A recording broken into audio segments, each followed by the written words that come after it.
Hey monkeys, how you doing? Damian Keyes here. So this week on my socials, I got asked a very interesting question.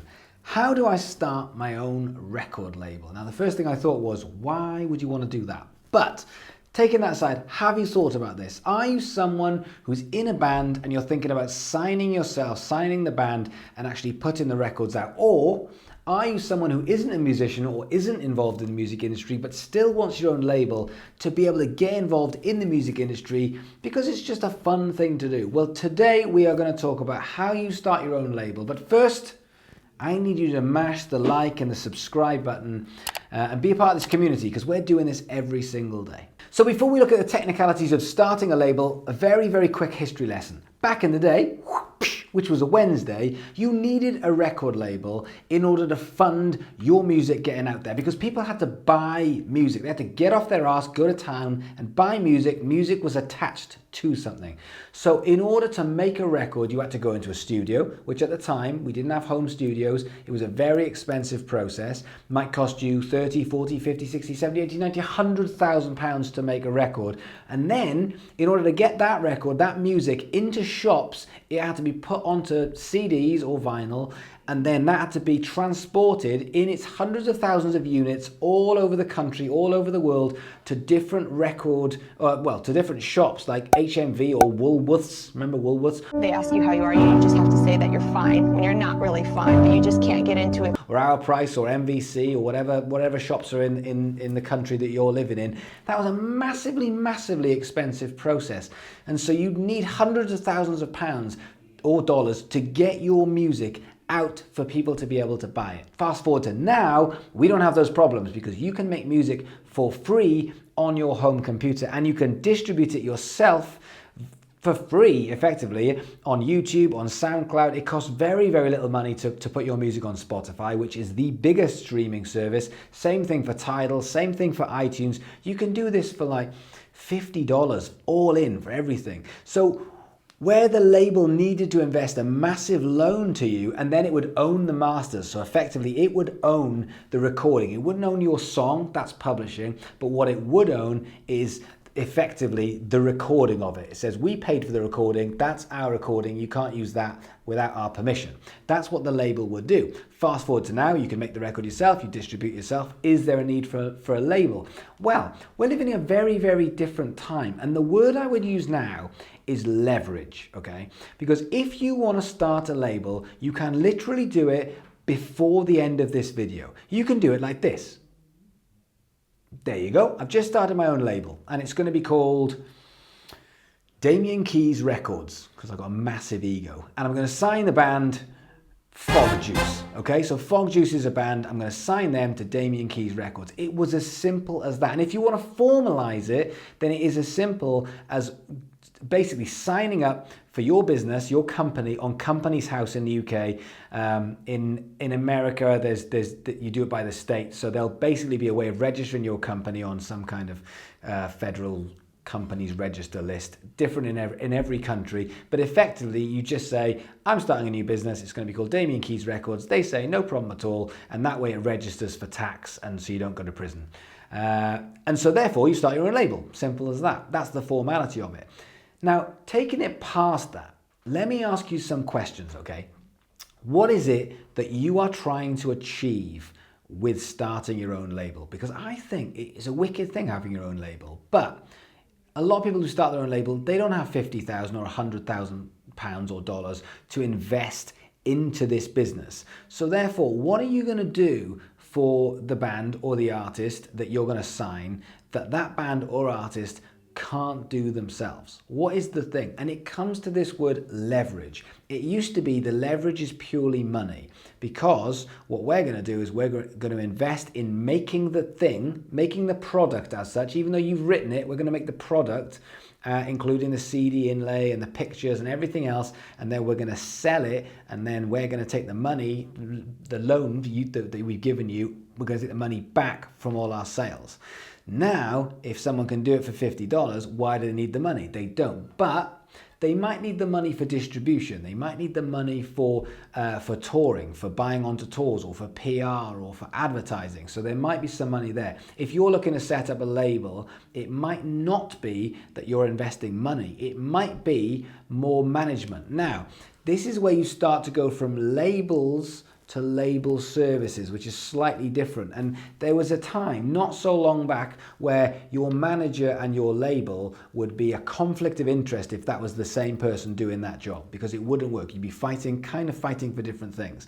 And so one would be fighting for the artist, one would be fighting for the music and getting the money back. So whereas nowadays, very, very different. There's no reason why this can't blur. This is a grey area where your management, your publishing, and your label, your record label, can't start to actually merge into one thing. What you're looking for now is leverage, because what you're trying to do with a label, what a label's trying to do, is effectively sell records. If you're not selling records because music isn't worth anything anymore, it's where's the money going to come from? How are we going to get people to stream it? How are we going to get people to listen to it? How are we going to buy merch? How are we going to get out there on tour and see the band and buy into the band, and then find a way of actually leveraging that power to actually make some money? That's what the label is there. And the manager now starts to filter in that as well.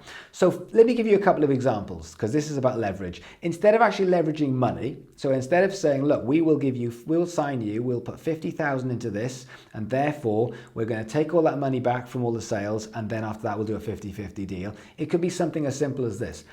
I am an artist, for example, or a shop, or anyone with influence. It could be, what I can do, because I can't make your record, you're going to make the record yourself, but I'm going to license the record off you in this record deal, and I am going to help you sell it because I can get you on tour with Ed Sheeran for the next year. And Ed Sheeran goes on tour. I've not made the record, I don't own the masters, that's all you, but I can do that. And in doing that, we're going to sell a certain amount of records, and it could be a 50-50 split. That's leverage. All of a sudden, again, a bit more label services, but you can see if you're going to start a label, it isn't as simple as just saying, I'm going to put a bunch of money in. It could simply be your time. It could be you saying, look, I'm going to spend 8 hours a day getting the word out there on social media. That's the bit I do. And in doing so, I am going to sell this many records, or I'm going to actually get this many streams. And then that is your kind of leverage. If you're going to start a label, the first thing I'd say is, what is it that you're trying to achieve? If this is a vanity project that you just want to have a label, then you can just do that. And then you can go into gigs and you can say, oh, I'm from Damian Keyes label, or whatever your label's called, and they'll let you in and you can feel important. But it's not going to do much. It's not going to make any money. And it's kind of a vanity project. It's kind of pointless. So what is it that you're trying to achieve, and what are you trying to grow? The next thing is, how are you going to start to release music? On what format? Are you still going to do CDs? A bit old school, but can still work as kind of merchandise. Are you still going to do merch? Are you going to be responsible for all the streaming? On what platforms? How are you putting music out for people to actually see it? These are the questions you need to think about. The next thing is going to be, how are you going to distribute it? How are you going to promote it? And are you going to work with the band on that? Are you going to do it yourself? Is this going to be you paying for PR? Is it going to be you paying for Facebook ads? Is it going to be you doing those things yourself, mostly through legwork? Are you going to be putting the band on tour? All of these questions that say, I will be responsible for these things. And if you don't have the money, what are you going to use as leverage to get these bands on board? Otherwise, why not think about, if you want to go down this route, why not think about working with bands on being more band manager? Because there is this grey area. And why not work with a band on saying, look, as a band manager, I can help you with a lot of these things that you want to achieve. And at that point, you're working with a band, you're kind of like the extra member, helping them get to where they want to go. Because that way, you're still involved, it's still fun, but you're not having to put down a load of money. And if you don't have a lot of leverage and you don't have any money, then why do they need you? Other than just the ego of saying, yeah, we got signed. But again, a band could do that right now if they wanted to. So if you found this video and you're thinking about setting up a record label, the question is, what are you trying to achieve with this label, and what is it that you've got that you can use as leverage to start to actually attract musicians, artists and bands onto your label? Because otherwise what you're going to do is you're going to do all the usual stuff that people do when they start a business, which is we need a name and we need a logo and we need a website and all of those fun creative things that you do before you get to the end of the process and then think, oh shit, we've got to sign a band. And then you start approaching bands and they're going, what do we get? What do we get that we can't do ourselves? So that's the question. Once you've done that, how are you going to release music? In what format? What are you trying to achieve from a financial point of view? Are you going to get the money through merchandise? Are you going to be paying for the ads? How much money are you putting into it? And if not the money, how much work can you put into it? Again, going back to the leverage thing. All of these questions you need to answer. But the technicalities of how do you start up a record label, you can do within the next 5 seconds by saying, right, I've got a record label. And that record label is called whatever you want it to be called, apart from EMI. That's been done. Other than that, that's it. It's as simple as that. So it's very, very simple. But how do you make a record label successful? That's tough. And that is all about finding the right musicians, artists and bands and working with them on creating something massive. And it goes back to all of the other 500 videos on my YouTube channel, which are all about how do you actually build the audience, grow the audience in order to have this community that will come with you, that you can monetize in order to keep your career going as a musician with your art. So I hope that helps. If you're setting up a record label, or if you know someone who's setting up a record label, then tag them in it. But I need you to like and subscribe and be a part of this community, because this community is all about where the music industry is heading, because it's changing all of the time, and how you can maximize opportunities in it right now. So come and be a part of this community. Come and engage, come and chat, come and leave some comments. Thanks for watching. I'll see you guys tomorrow.